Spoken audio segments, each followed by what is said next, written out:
नमस्कार दोस्तों, स्वागत है आप सबका टुवर्ड्स डेस्टिनेशन के इस यूट्यूब चैनल पे। आज हम सब बीपीएससी शिक्षक भर्ती की जो एग्ज़ाम अभी तुरंत हुई है, उस एग्ज़ाम में जो सोशल साइंस के जो पेपर आए थे ना, उसमें 40 क्वेश्चन जो हिस्ट्री के लिए स्पेशल थे, उसी क्वेश्चन का डिस्कशन करने के लिए हम लोग आए हैं। कुछ बच्चों की ज़्यादातर मांगे थी कि उस क्वेश्चन के वास्तविक आंसर क्या होने चाहिए, सही आंसर क्या होने चाहिए और क्यों होने चाहिए वो आंसर, उस पर थोड़ा सा प्रकाश डालें। उसी के रिगार्डिंग आज हम सब यहाँ आए हैं, ताकि ये जो क्वेश्चंस हैं इनको हम सही तरीके से एनालिसिस कर सकें, है ना। तो बिना वक्त जाया किए हम लोग आइए शुरू करते हैं। देखिए, ये जब आप इन सारे क्वेश्चंस को देखेंगे ना, तो आपको एक चीज रियलाइज होगा कि क्वेश्चन का जो स्टैंडर्ड है वो ठीक है, मतलब मॉडरेट लेवल का क्वेश्चन आप बोल सकते हैं इसको। ना बहुत ज्यादा टफ है, ना बिल्कुल आसान है। एक आध क्वेश्चन ऐसे हैं जो थोड़े से आपके आईक्यू लेवल को टेस्ट करने वाले हैं। तो आइए शुरू करते हैं। आपको धीरे धीरे आपको ये लग जाएगा कि कौन सा क्वेश्चन कैसा आने वाला है। यहाँ देखिए, पहला क्वेश्चन, कौन से यूरोपीय देशों ने भौगोलिक खोज प्रारंभ की जिससे अमेरिका, एशिया एवं अफ्रीका का औपनिवेशीकरण प्रारंभ हुआ?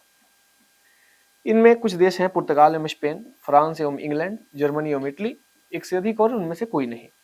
क्या मतलब सही उत्तर होने चाहिए इसके? पुर्तगाल और स्पेन। नाम आपको पता है, पुर्तगाल और स्पेन से जो नाविक निकलते हैं, तो कैसे धीरे धीरे धीरे धीरे यूरोप महाद्वीप से निकलकर पूरे दुनिया में उनका जो चलता है दौर। पुर्तगाल से आप याद रखेंगे, नाविक का नाम सुने ही होंगे आप लोग, वास्को डी गामा बहुत पॉपुलर है। आपने कोलंबस का नाम सुना होगा, बार्थोलोमेओ डियाज का नाम सुना होगा। तो ऐसे ऐसे जो नाविक हैं जो निकलते हैं पुर्तगाल और स्पेन से, इन्हीं के कारण जो भौगोलिक खोज की जो प्रारंभ की गई, वो इसलिए इसका जो सही आंसर हो जाएगा पुर्तगाल और स्पेन हो जाएगा। दूसरे क्वेश्चन की तरफ बढ़ते हैं। तो दूसरा क्वेश्चन है, वो कहता है कि प्रारंभिक भौगोलिक खोजों का परंपरागत मत क्या है? तो देखिए, परंपरागत मत, आर्थिक कारण, नए क्षेत्रों की खोज, ईसाई धर्म का प्रचार, उपयुक्त में से एक से अधिक और उपयुक्त में से कोई नहीं। क्या होना चाहिए इसका सही आंसर? आप थोड़ा ध्यान से सोचेंगे तो आपको रियलाइज होगा कि यदि आपसे पूछा जाएगा कि परंपरागत मत जो कहता है ना, वो ये कहता है कि आर्थिक कारण, नए क्षेत्रों की खोज, ईसाई धर्म का प्रचार, ये आपके ऑप्शन दिए गए हैं। और इसमें बताया गया है क्या इनमें से एक से अधिक भी ऑप्शन वाला हो सकता है या फिर उपयुक्त में से कोई नहीं भी हो सकता है। अब आप सोच के बताएंगे कि कौन सा इसमें सही ज्यादा है। तो जो आपको इसका आंसर होगा, आप एक चीज रियलाइज करके बताइए, इसका जो आंसर हो जाएगा वो हो जाएगा उपयुक्त में से एक से अधिक। उपयुक्त में से एक से अधिक। क्यों क्यों एक से अधिक है? देखिए, नए क्षेत्रों की खोज की तो मतलब उनकी अवधारणा थी, उनका मत तो था ही कि हाँ नए क्षेत्र की खोज हो जाए हमारे साथ, लेकिन व्यापार के लिए वे भारत से जुड़ना चाहते थे, और भारत से जुड़ने के क्रम में ही वे विश्व के अनेक देशों से जुड़ते चले गए। इसी कारण से कहीं ना कहीं आप देखेंगे, और जब वे जुड़ते चले गए तो जो उनका जो माइंडसेट है वो ईसाई धर्म के प्रचार प्रसार को लेकर भी क्या हो गया, एक्टिव हो गया। इसलिए ये दो तीन जो आंसर हैं, दो तीन जो पॉइंट्स हैं, ये सारे लगभग लगभग कहीं ना कहीं एक दूसरे के समतुल्य माने गए, और इसलिए इसका जो करेक्ट आंसर हो जाएगा वो उपयुक्त में से एक से अधिक। ठीक है, तो 2 नंबर का जो सही आंसर हो जाएगा वो हो जाएगा उपयुक्त में से एक से अधिक। देखिए, तीसरे क्वेश्चन की तरफ हम आगे बढ़ेंगे, और तीसरा क्वेश्चन जो है वो कहता है कि बोस्टन टी पार्टी की घटना कब हुई थी? बहुत ही फेमस क्वेश्चन है, आपने पढ़ा ही होगा। बोस्टन टी पार्टी 16 दिसंबर 1773, किसको नहीं याद होगा, है ना। 16 दिसंबर और 1773 को हुई यह घटना बोस्टन हार्बर में, जब अंग्रेजी हुकूमत के अगेंस्ट में जो अमेरिकी उपनिवेशवादी जो लोग हैं वो जब उतरते हैं, तो ब्रिटेन से जो चाय निर्यात किया जा रहा था, उसी को वे क्या करते हैं ना कि बोस्टन हार्बर में फेंक देते हैं। इसी घटना को, और ये घटना कब होती है? 16 दिसंबर 1773 ईस्वी को। इसी घटना को बोस्टन टी पार्टी की घटना का नाम दिया गया, और ये कब हुई? इसलिए इसका सही आंसर क्या हो जाएगा? सी, 1773। नेक्स्ट क्वेश्चन की तरफ बढ़ेंगे। ये देखिए, ये तीनों क्वेश्चन जो है ना, ये तीनों भी अच्छे अच्छे क्वेश्चन है, तीनों वर्ल्ड हिस्ट्री से जुड़े हुए क्वेश्चन है, और इनको हम बारी बारी से देख ही रहे हैं। चौथा नंबर क्वेश्चन आ गया यहाँ पे कि अमेरिकी स्वतंत्रता की उद्घोषणा किसने लिखी? अब सोचिए कि अमेरिकी स्वतंत्रता की उद्घोषणा किसने लिखी थी। आपको पता है कि वो थॉमस जेफरसन थे, रॉबर्ट ली थे, अब्राहम लिंकन थे, इनमें से एक से अधिक या फिर उपयुक्त में से कोई नहीं। तो आपको नाम याद रखना है थॉमस जेफरसन। थॉमस जेफरसन ही वो व्यक्ति थे जिन्होंने अमेरिकी स्वतंत्रता की क्या लिखी, उद्घोषणा लिखी। ये बाद में यूएसए के तीसरे राष्ट्रपति भी बनते हैं, यूएसए के जो है ना वो थर्ड प्रेसिडेंट भी बनते हैं ये, ठीक है। इन चीजों को याद रखेंगे, थॉमस जेफरसन सही उत्तर हो जाएगा। नेक्स्ट जो क्वेश्चन है 5वां नंबर है, फ्रांस की क्रांति से संबंधित बुद्धिजीवी थे। फ्रांस की क्रांति से संबंधित बुद्धिजीवी कौन थे, उसको देखिए।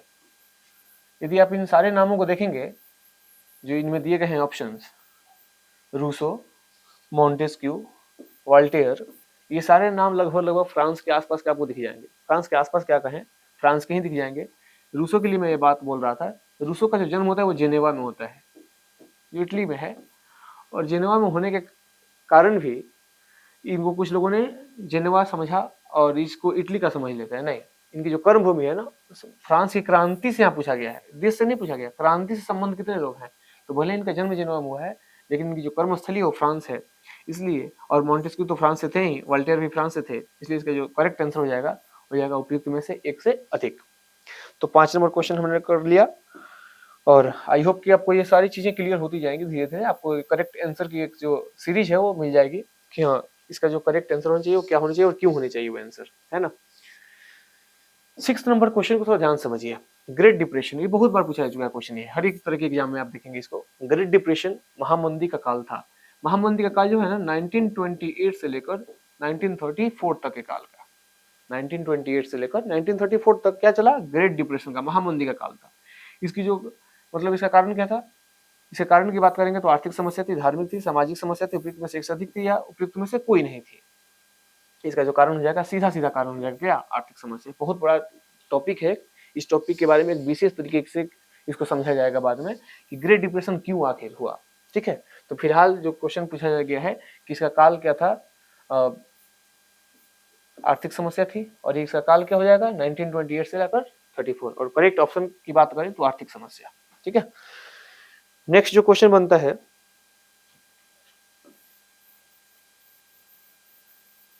क्वेश्चंस के लेवल जो है ना वो ठीक है, क्वेश्चन ठीक ठाक है ना। 7th नंबर क्वेश्चन पे हम आएंगे, और देखिए 7वां नंबर क्वेश्चन। अब आगे हैं हम लोग किस पे, इंडियन हिस्ट्री। झारखंड क्षेत्र में उलगुलान विद्रोह के नायक थे। उलगुलान विद्रोह आपको याद होगा, बहुत ही पॉपुलर नाम, पहला ऑप्शन देख के आंखों में रोशनी तेज हो गई होगी, है ना, बिरसा मुंडा। उलगुलान विद्रोह के नेता कौन थे, बिरसा मुंडा। कब से कब तक, 1899 से लेकर 1900 तक, ये टाइम पीरियड था। और बिरसा मुंडा इसके क्या थे, नेता थे। सिद्धू और जो कान्हू थे ये संथाल विद्रोह से संबंध रखते थे। संथाल विद्रोह कब से कब तक हुआ, संथाल विद्रोह आपको पता है, संथाल विद्रोह कब से कब तक होता है, 1855 से 56। बहुत पॉपुलर, बहुत बार पूछा जा चुका है ये कमीशन के एग्जामों में, वनडे एग्जामिनेशन में, हर एक तरह के एग्जाम में। संथाल विद्रोह जो बहुत पॉपुलर है, अपने आप में एक बहुत मास्टर स्ट्रोक क्वेश्चन है ये। नेक्स्ट जो एनालाइज करेंगे हम लोग वो 8th नंबर क्वेश्चन होगा, और क्वेश्चन क्या कहता है, अभी आपने देखा कि बिरसा मुंडा के बारे में, सिद्धू कान्हू के बारे में हमने जाना। जो नेक्स्ट क्वेश्चन है वो है, भागीरथ माझी के नेतृत्व में सफा हर आंदोलन किस जनजाति से संबंधित था। सफा हर आंदोलन को ही खेरवाड़ का आंदोलन कहा जाता है, इसको नाम याद रखेंगे। कौन सा आंदोलन, खेरवाड़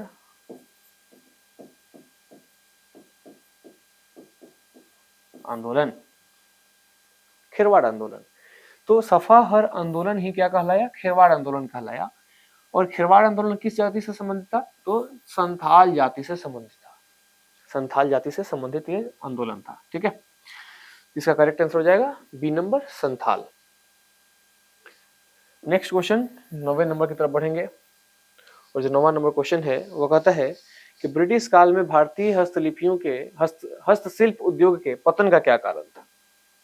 देखिए पतन के कारण क्या थे, मशीन निर्मित वस्तुओं से प्रतिस्पर्धा हो गई थी, बिल्कुल सही है। क्योंकि ब्रिटिश काल में जो औद्योगिक क्रांति ब्रिटेन में हुई थी, तो औद्योगिक क्रांति के परिणाम स्वरूप जो मशीनरी वस्तुएं जो निर्मित की जाने लगी वो भारत के मार्केट में आके काबिज हो गई, अपना स्थान ले ली। तो इस कारण से भी क्या हो गई, भारतीय हस्तशिल्प उद्योग में गिरावट आ गई। भारत में ब्रिटिश सरकार की दमनकारी नीतियां, बिल्कुल ये तो सबसे मतलब आपको तो पढ़ के ही समझ में आ जाएगा कि ऑप्शन तो होना ही चाहिए, बिल्कुल है। और भारतीय वस्तुओं पर अत्यधिक कर लगा दिया गया था, आपको पता ही है। तो ये तीनों जब ऑप्शन सही हैं, इसका मतलब हमको ऑप्शन क्या सही करने हैं, डी नंबर, उपयुक्त में से एक से अधिक। अब आते हैं हम सब 10वें नंबर क्वेश्चन पे। नंबर 10 जो क्वेश्चन है वो क्या कहता है, उसका जो क्वेश्चन है कहता है कि औपनिवेशिक शासन ने भारत में कौन सी राजस्व प्रणाली लागू की। कौन सी राजस्व प्रणाली लागू की गई भारत में, आपको याद हो, अस्थाई बंदोबस्त भी कर्नवालिस के द्वारा लाया गया, रैयतवाड़ी बंदोबस्त भी लाया गया, और महालवाड़ी भी राजस्व प्रणाली के रूप में थी। ये कर्नवालिस के द्वारा थी, और ये विलियम बेंटिक के द्वारा थी, और ये क्या थी, मुनरो के द्वारा थी। ठीक है, तो ये तीन जो नाम है, इसका मतलब इसका सही जो ऑप्शन हो जाएगा, कौन हो जाएगा, उपयुक्त में से एक से अधिक। ये तीनों लाए गए भारत में राजस्व नीति के अंतर्गत, राजस्व प्रणाली के अंतर्गत। जो नेक्स्ट है वह कहता है कि लेनिन, आगे हम लोग लेनिन के द्वारा मांगी गई मांग जो अप्रैल थीसिस कहलाती है, क्या है। तो अप्रैल थीसिस क्या है, तो कहता है कि अप्रैल थीसिस प्रथम विश्व युद्ध समाप्त होना चाहिए। बिल्कुल, उसने कहा था कि प्रथम विश्व युद्ध समाप्त होना चाहिए, और रूस को जो है ना अपने आप को युद्ध से क्या होना चाहिए, वापस ले लेना चाहिए। कृषकों को भूमि स्थानांतरण होना चाहिए, बिल्कुल सही बात, ये भी मांग थी उसकी। और बैंकों का क्या होना चाहिए, राष्ट्रीयकरण होना चाहिए। तीनों क्वेश्चन सही है, अतः इसका भी जो करेक्ट आंसर हो जाएगा वो हो जाएगा उपयुक्त में से एक से अधिक। तो करेक्ट आंसर क्या लगा देंगे हम लोग 11 नंबर क्वेश्चन का, डी। और जो डी नंबर ऑप्शन है कहता है कि उपयुक्त में से एक से अधिक। 12 नंबर क्वेश्चन, 12 नंबर क्वेश्चन पे आएंगे। निम्न में से कौन सी सिविल कोड 1804 या नेपोलियन कोड से संबंधित महत्वपूर्ण विशेषता है। देखिए, यदि आपने वर्ल्ड हिस्ट्री पढ़ा है तो आपको ये चीजें बहुत आसान लगेंगी, ये सारे क्वेश्चन बहुत आसान है। संपत्ति का अधिकार उसने बताया था, विधिक समानता यानी राज्य में रहने वाले सारे लोगों के साथ जो ट्रीट किया जाएगा वो समान, मतलब सेम तरीके से किया जाएगा। जन्म के आधार पर भेदभाव की समाप्ति, बोला गया कि जन्म के आधार पर यदि कोई ऊंचे कुल में है, नीचे कुल में, तो इसके बीच में कोई अंतर नहीं करेगा, है ना, सब कोई क्या है, समान है। तो इसका मतलब इसका भी करेक्ट आंसर क्या हो जाएगा, डी नंबर, उपयुक्त में से एक से अधिक। ये है रहा नेपोलियन कोड, या फिर कहें इसको कि सिविल कोड 1804 का। तो इस प्रकार ने 12 क्वेश्चन देखते देखते कर लिए। 13 क्वेश्चन का लेवल देखे आपको लगता होगा कि यदि आपने एनसीईआरटी को अच्छे से पढ़ा है तो मैक्सिमम क्या, लगभग अब 98% 97% जो क्वेश्चन है वो सारे एनसीईआरटी से ही आए हैं, आप इसको पूरा कर सकते थे। सुभाष चंद्र बोस ने किस स्थान से दिल्ली चलो का अपना प्रसिद्ध उद्घोष किया। ये तो बहुत पॉपुलर क्वेश्चन है। सुभाष चंद्र बोस ने किस स्थान से दिल्ली चलो का अपना प्रसिद्ध उद्घोषण किया, सिंगापुर से। कहां से, सिंगापुर से करते हैं ये कि चलो अब कहां चलो, दिल्ली चलो। ठीक है, तो इसका करेक्ट आंसर हो जाएगा सिंगापुर, यानी क्वेश्चन नंबर 13 का ऑप्शन सी। आगे बढ़ेंगे, किस सत्र में असहयोग आंदोलन का संकल्प लिया गया। ये क्वेश्चन इंपॉर्टेंट है, किस सत्र में असहयोग आंदोलन का संकल्प लिया गया। तो नाम याद रखेंगे, नागपुर सत्र, लखनऊ सत्र, सूरत सत्र। तो इसका हो जाएगा नागपुर सत्र। नागपुर सत्र हुआ कब था, 1920 में, 1920 में हुआ था। और उसके अध्यक्ष कौन थे नागपुर सत्र के, चक्रवर्ती विजय राघवाचार्य। नाम भी याद रखेंगे, अध्यक्ष कौन थे, सी विजय राघवाचार्य। सी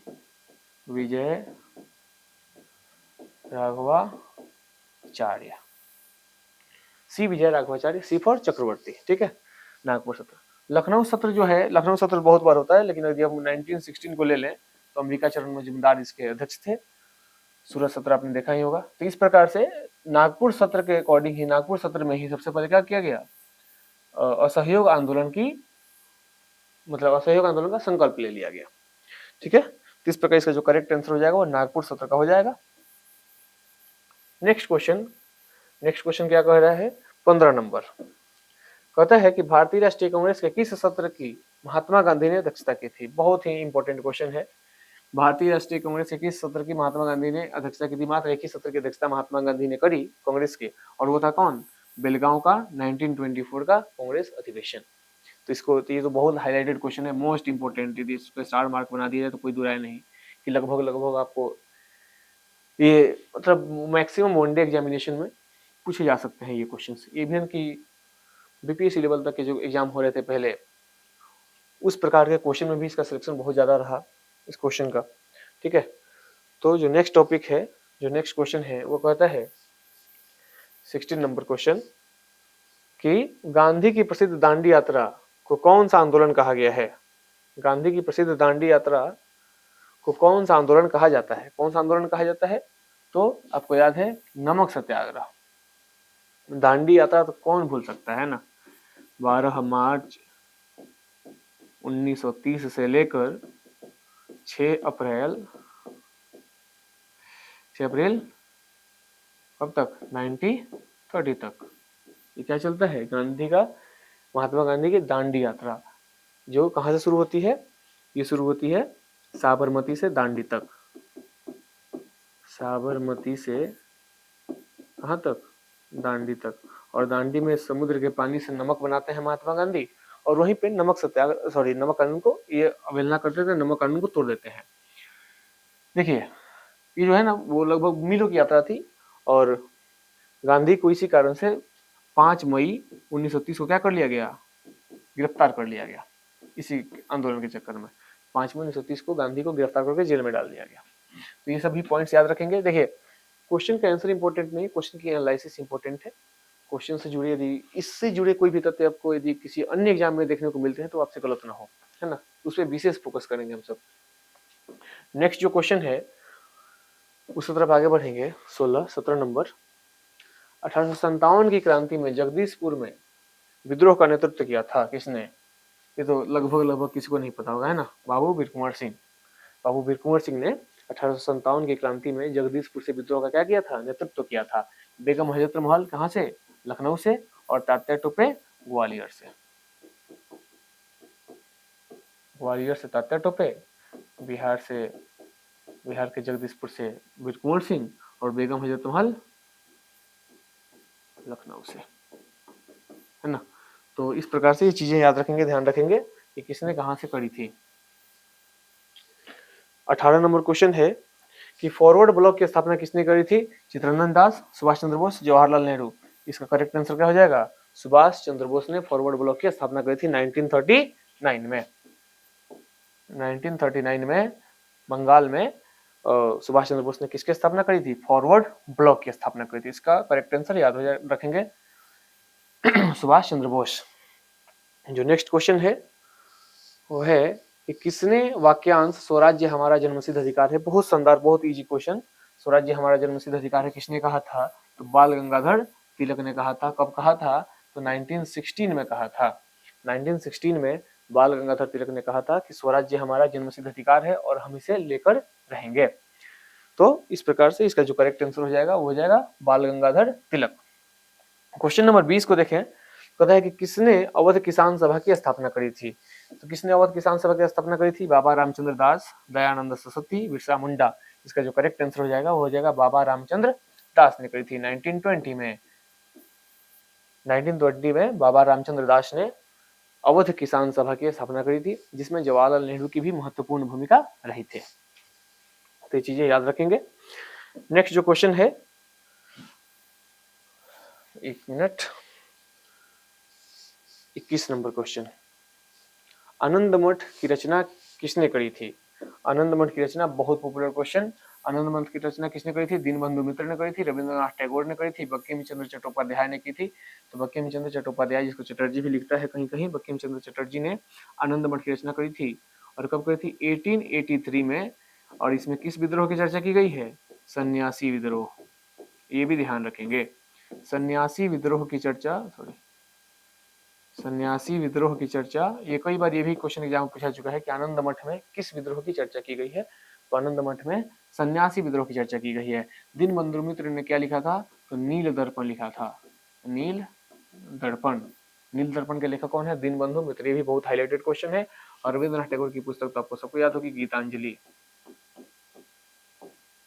है ना। तो गीतांजलि ये रविंद्रनाथ टैगोर की रचना है। तीनों की रचनाएं याद रखेंगे। इस प्रकार से आप, ये क्वेश्चन भी हो गया 21 नंबर। अब हम सब आएंगे 22 नंबर क्वेश्चन में। भारतीय उपमहाद्वीप के उत्तर पश्चिम क्षेत्र में सविनय अवज्ञा आंदोलन का नायक कौन है? ये बहुत इंपॉर्टेंट क्वेश्चन है, बहुत आसान सा क्वेश्चन है भी। अब्दुल गफार खान, यदि आपको याद हो तो भारतीय उपमहाद्वीप के उत्तर पश्चिम क्षेत्र में सविनय अवज्ञा आंदोलन का नेतृत्व किसने किया था? नायक कौन थे उसके? अब्दुल गफार खां। इसका करेक्ट आंसर हो जाएगा सी नंबर, अब्दुल गफार खां। नेक्स्ट क्वेश्चन 23, कौन सा स्थान खाजा नामक मिष्ठान के लिए प्रसिद्ध है? कौन सा स्थान? सिलाओं, गया में जो सिलाओं जगह है वह जो है ना खाजा नाम के मिष्ठान के लिए बहुत ही पॉपुलर है, बहुत। ठीक है, तो इसको तो याद रखना ही है। तो बिहार के लिए यदि आपने एग्जाम दिया है तो बिहार स्पेशल क्वेश्चन बन जाएगा ये, है ना। तो इस प्रकार से सिलाओं जो है वो खाजा के लिए क्या है? इंपॉर्टेंट है। नेक्स्ट, भागलपुर क्षेत्र प्रसिद्ध है किसके लिए? भागलपुर जो क्षेत्र है ना वह कॉटन एवं सिल्क उद्योग के लिए, लौह उद्योग के लिए, रेलवे के लिए। तो कॉटन एवं सिल्क उद्योग के लिए कौन सा पॉपुलर है? भागलपुर क्षेत्र जो है क्या है? फेमस है।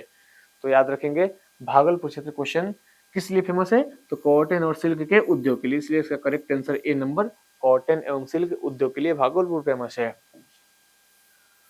नेक्स्ट क्वेश्चन की तरफ बढ़ेंगे 25, निम्न में से कौन सा युग्म सही है? लीची मुजफ्फरपुर की फेमस है, केला वैशाली का फेमस है, मखाना मधुबनी का फेमस है, इसलिए इसका करेक्ट आंसर क्या हो जाएगा? उपयुक्त में से एक से अधिक।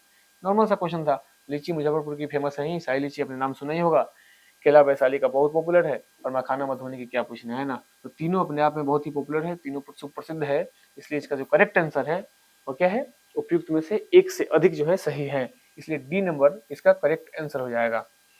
26 नंबर क्वेश्चन है कि कहां पर छपाई तकनीक का विकास हुआ?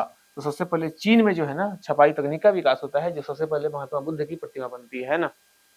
महात्मा बुद्ध की प्रतिमा ये छपाई होती है, जब बनती है तो उस समय चीन में सबसे पहले सब छपाई तकनीक का क्या किया गया? विकास किया गया। नेक्स्ट जो क्वेश्चन है 27 नंबर, वह है 1917 में कोलकाता में प्रथम भारतीय जूट मिल की स्थापना किसने करी थी? सेठ हुकुमचंद ने, द्वारिकानाथ टैगोर, जमशेद जीजी भाई, उपयुक्त में से एक से अधिक या कोई नहीं। तो नाम याद रखेंगे, शेख हुकुमचंद ने 1917 में क्या करा था? कोलकाता में प्रथम भारतीय जूट मिल की स्थापना करी थी। किसने? सेठ हुकुमचंद ने, इसलिए इसका करेक्ट आंसर जो है वह ए नंबर सेठ हुकुमचंद हो जाएगा। दोस्तों क्वेश्चन जो है सारे के सारे फैक्चुअल क्वेश्चन है, बहुत टफ क्वेश्चन नहीं कहूंगा मैं इसको, बहुत टफ तो बिल्कुल कोई नहीं कह सकता इसको। सारे क्वेश्चन लगभग हैं। यदि आपने एनसीईआरटी को बहुत फोकस से पढ़ा है, एनसीईआरटी को बहुत फोकस्ड होकर पढ़ा है, ये सारे क्वेश्चंस आपके इर्द गिर्द घूमते हुए दिखाई पड़ेंगे।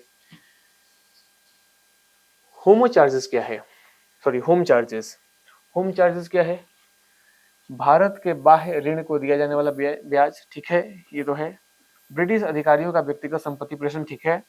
ब्रिटिश अधिकारियों का पेंशन, ये भी सही है। इसका मतलब इसका करेक्ट आंसर क्या हो जाएगा? उपयुक्त में से एक से अधिक, इसलिए इसका करेक्ट आंसर हो जाएगा उपयुक्त में से एक से अधिक, डी नंबर ऑप्शन इसका सही हो जाएगा। 29 नंबर क्वेश्चन की तरफ बढ़ेंगे।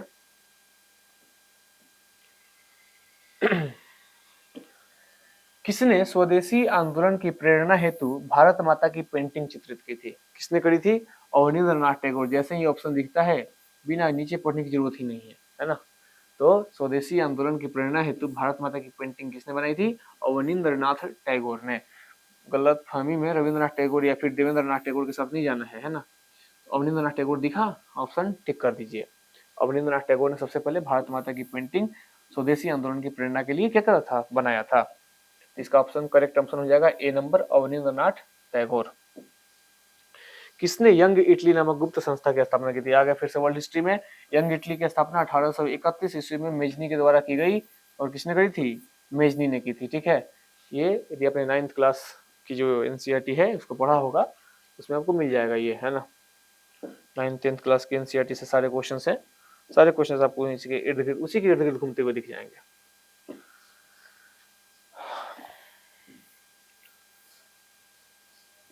31 नंबर क्वेश्चन, 1920 ईस्वी के असहयोग आंदोलन के दौरान कांग्रेस के विधान परिषदों के बहिष्कार के सिद्धांत का प्रबल विरोधी कौन था? चित्तरंजन दास थे। ऑब्वियस सी बात है, ये क्वेश्चन तो एनसीईआरटी के लाइन में लिखी हुई है ना। तो याद रखेंगे 1920 ईस्वी के असहयोग आंदोलन के दौरान कांग्रेस के विधान परिषदों के बहिष्कार के सिद्धांत के प्रबल विरोधी कौन थे? मोतीलाल नेहरू थे, चित्तरंजन दास थे, लाला लाजपत राय थे। सबसे बड़ा नाम चित्तरंजन दास, प्रबल विरोधी चित्तरंजन दास, जिसको CR दास के नाम से भी बुक में लिखता है। तो नाम याद रखेंगे चित्तरंजन दास। 31 नंबर क्वेश्चन हो गया। 32 नंबर क्वेश्चन की तरफ आगे बढ़िए। ठीक है, यहाँ देखिए, यह किसने कहा कि क्रांतिकारियों का उद्देश्य आतंकवाद नहीं अपितु क्रांति और क्रांति का उद्देश्य भारत में राष्ट्रीय सरकार की स्थापना है। किसने कहा था? सोचिए, क्रांतिकारियों का उद्देश्य आतंकवाद नहीं बल्कि क्रांति और क्रांति का उद्देश्य भारत में राष्ट्रीय सरकार की स्थापना करना है। ये कथन सुभाष चंद्र बोस का है, भगत सिंह का नहीं है, बाल गंगाधर तिलक नहीं है, सुभाष चंद्र बोस के करेक्ट आंसर हो जाएंगे। अतः 32 नंबर का जो सही आंसर है वह बी नंबर है। ठीक है, 33 नंबर क्वेश्चन, राष्ट्र संघ के दायित्वों को निभाने के लिए किस पैक्ट में विभिन्न देशों ने मिलकर यह घोषित किया कि युद्ध को राष्ट्रीय नीति का उपकरण न बनाया जाए? Kellogg-Brian pact. केलॉग-ब्रियन पैक्ट जो है, इसी में यह तय किया गया कि जो है ना, कि युद्ध को जो है राष्ट्रीय नीति का उपकरण क्या किया जाए? न बनाया जाए। और इसका करेक्ट आंसर हो जाएगा ए नंबर ऑप्शन, केलॉग-ब्रियन पैक्ट। आगे बढ़िए, नेक्स्ट क्वेश्चन 34 नंबर की तरफ आगे बढ़ेंगे। क्वेश्चन को हमेशा देखते रहेंगे तो क्वेश्चन का जो डिस्कशन होगा ज्यादा आसानी से आपको समझ में आएगा। आपने तो बना के आए हैं तो एक क्वेश्चन आपको याद ही होगा कहाँ से क्वेश्चन, कौन सा क्वेश्चन आया था। औद्योगिक क्रांति के संदर्भ में कॉडिंग शब्द किसे इंगित करता है? वस्तुओं के आदान प्रदान से, उस प्रक्रिया से जिससे कपास या ऊन की कटाई की जाती है। बिल्कुल सही, ये ऑप्शन क्या है? बिल्कुल सही है। औद्योगिक क्रांति के संदर्भ में कॉडिंग जो शब्द है वो किसको इंगित करता है? जिससे कपास या ऊन की कटाई की जाती है, उस प्रक्रिया के लिए जो शब्द यूज किया जाता है उस शब्द को क्या कहा जाता है? कॉडिंग कहा जाता है। नेक्स्ट 35, क्वेश्चन नंबर 35 की तरफ आगे बढ़ेंगे। Gandhi in his time and hours किसने लिखी थी? डेविड हार्डीमैन, सुमित सरकार, शेखर बंदोपाध्याय। शेखर बंदोपाध्याय की तो किताब आपको, यदि आपने सिविल की तैयारी करी होगी तो क्लासेस से विभाजन तक पढ़ाई होगा आपने। सुमित सरकार की भी आती है, लेकिन ये किताब किसके द्वारा लिखी गई है? Gandhi in his time and hours, ये डेविड हार्डीमैन के द्वारा लिखी गई है। डेविड हार्डीमैन, नाम याद रखेंगे। डेविड हार्डीमैन के द्वारा लिखी गई कौन? Gandhi in his time and hours. इसका सही ऑप्शन हो जाएगा डेविड हार्डीमैन। ठीक है, नेक्स्ट, इधर आइए, पहले इसको मिटाइए। नेक्स्ट जो क्वेश्चन हो जाएगा 36, वो कहता है कि संयुक्त राष्ट्र संघ यूएनओ के संविधान चार्टर में कुल कितने अनुच्छेद तथा अध्याय हैं? कितने अनुच्छेद तथा अध्याय हैं? 110 अनुच्छेद, 20 अध्याय नहीं। 111 अनुच्छेद, 19 अध्याय, बिल्कुल सही। 115 अनुच्छेद तथा 25 अध्याय तो हो नहीं सकते हैं। इसका करेक्ट आंसर क्या हो जाएगा? 111 अनुच्छेद तथा 19 अध्याय, ये इसका करेक्ट आंसर हो जाएगा। तो अतः 36 नंबर क्वेश्चन का करेक्ट आंसर बी नंबर सही है। नेक्स्ट आगे बढ़ेंगे। ब्रिटेन वुड्स सम्मेलन का मुख्य उद्देश्य क्या था? ब्रिटेन वुड्स सम्मेलन का मुख्य उद्देश्य क्या था? औद्योगिक विश्व में आर्थिक स्थिरता एवं पुनर्रोजगार, बिल्कुल सही। विश्व व्यापार संगठन के माध्यम से वैश्विक आर्थिक स्थिरता लाना, बिल्कुल सही है। और द्वितीय विश्व युद्ध से उपजी आर्थिक मंदी को कम करना, बिल्कुल। ये तीनों ऑप्शन सही है, इसलिए इसका जो ऑप्शन क्या हो जाएगा? उपयुक्त में से एक से अधिक। 37 नंबर क्वेश्चन के डी आंसर हो जाएंगे। अभी तक ई देखने को नहीं मिला है ना? शायद मिले भी नहीं, पता नहीं। 38 थर्ड लास्ट क्वेश्चन है ये। थर्ड लास्ट क्वेश्चन पे हम लोग आ गए हैं। चीनी लोक गणराज्य की स्थापना किस वर्ष होती है? चीनी लोक गणराज्य की स्थापना 1910 में, बिल्कुल नहीं। 1912 बिल्कुल नहीं। 1948 बिल्कुल सही। चीनी लोक गणराज्य की स्थापना किस वर्ष होती है? 1948 में चीनी लोक गणराज्य की स्थापना होती है। इसको भी याद रखेंगे, ये भी बहुत पॉपुलर वर्ल्ड हिस्ट्री से क्वेश्चन आता है चीन के संबंध में, तो ये क्वेश्चन तो बनता ही बनता है ना। नेक्स्ट क्वेश्चन है सेकंड लास्ट, कि औद्योगिक क्रांति के उत्थान में किस कारक ने सहायक की भूमिका निभाई थी? किस कारक ने सहायक की भूमिका निभाई थी? कृषि क्रांति ने, बिल्कुल। पूंजी तथा नई प्रौद्योगिकी, बिल्कुल सही। व्यापार प्रतिबंधों की समाप्ति, बिल्कुल सही है। तो इसका ऑप्शन करेक्ट क्या हो जाएगा? उपयुक्त में से एक से अधिक। 39 का भी डी हो जाएगा। लास्ट में जो है ना, डी कुछ ज्यादा ही देखने को मिल रहा है। और द लास्ट क्वेश्चन की तरफ हम आगे बढ़ रहे हैं। और ये लास्ट क्वेश्चन जो है वो ये कहता है कि इनमें से कौन अंतर्राष्ट्रीय न्यायालय के प्रथम भारतीय न्यायाधीश था। इनमें से कौन अंतर्राष्ट्रीय न्यायालय का प्रथम न्यायाधीश, ध्यान रखेंगे प्रथम भारतीय न्यायाधीश पूछ रहा है, प्रथम भारतीय न्यायाधीश। नागेंद्र सिंह, BN राव, दलवीर सिंह भंडारी। दलवीर सिंह भंडारी फिलहाल अभी न्यूज में है, तो इनको लेके थोड़ा लोगों को कंफ्यूजन बढ़ जाएगा, लेकिन यहाँ क्वेश्चन ध्यान से पढ़ेंगे तो पता चलेगा कि प्रथम भारतीय पूछ रहा है, तो प्रथम भारतीय डॉक्टर नागेंद्र सिंह सही आंसर हो जाएगा। देखिए अंतर्राष्ट्रीय न्यायालय की जो गठन है ना, ये 1945 में की गई, लेकिन कार्य इसने कब शुरू किए, 1946 में कार्य करने शुरू कर दिए।